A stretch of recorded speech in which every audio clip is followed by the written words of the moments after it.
Hello. So I like to get notifications, some sort of visual indicator on my screen to let me know that something has happened. Otherwise, I'm constantly checking to see if I have any new mail, for example. Uh, nope.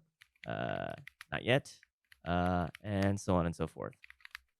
So the normal way seems to be you need to install dbus and then you need to install libnotify and then you install one of these notification servers like I don't know like this one dunce I suppose is very popular but yeah that seems a little overcomplicated. All I really want to do is draw a little rectangle at the upper right hand corner of my screen, and that's where herb comes in. It's got a small footprint. You don't need dbus or any notification daemon, and it's customizable. So that's why I really like it. And about the customizable thing, what this person has done is you can have there's a list of patches that you can peruse here. If you want to like use X resources or vertical stacking, and hey, they've got a patch for openbsd. So that's cool. So I'm not really going to go into a detail about how to install this. It should be pretty self-explanatory. Clone the repository, then use the commands make install. What I do want to go over is my specific build. Let's do that, and then I'll show the commits. So as you can see, I've got OpenBSD configured, and then I changed some of the colors on this commit. And then I didn't want to wait.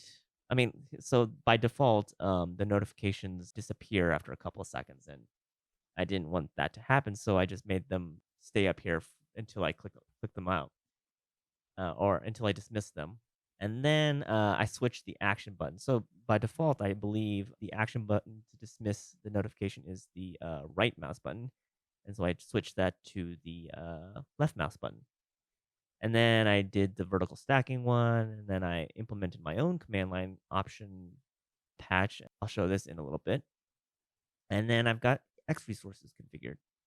So let me go ahead and show the command line options commit so you can see how easy it is to update your own build. So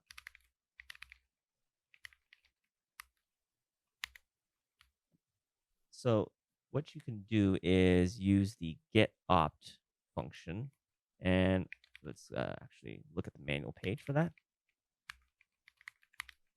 All right, so yeah, this basically allows you to parse command line arguments. And what you do is in here, you pass in a list of arguments you want to parse. And what they're expecting is you can have individual characters like A, B, C, or you can have those characters followed by a colon. And what that indicates is that there's an expected argument to follow that option. And then if you have two colons, though, then that argument that it follows is optional. So all my arguments have colons next to them, so I'm expecting arguments. Pretty straightforward. So let's try this out. Go back to my home directory and let's try this out. Herb, hello world. Yeah, and now we've got a little rectangle drawn to the screen. And then if I really want to be a little bit crazy, I can like do like let's say the border is I don't know red, and then the background is I don't know, let's do something weird, and then our message.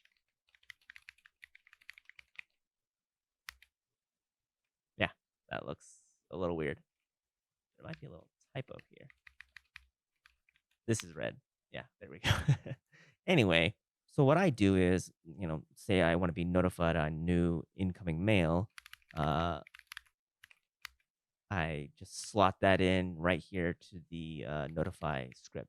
Actually, I guess I can give a quick explanation of what this script does. Basically, I have a file in my cache directory. Let's see, cache mail. Well, it's not there right now, but I have a file in my cache directory, and I use. Well, let me start from the beginning. So basically, I list out all the files in the MailDir directory. So let's go to Maildir. If you remember how MailDir works, there's a current directory, a new directory, and a temp directory. I basically list out all the files in the new directory, and then I check to see what those file access times are, just to see which one is the most recent one, and then I sort that and get the first one. So that's the most recent one. And then I compare that with the file in my cache directory. And if the one in MailDir is more recent, then obviously uh, I run the notify script. Otherwise, I don't. Once I do run the notify script, I touch the file in my cache directory so that this script won't alert me multiple times for the same mail that's in my MailDir.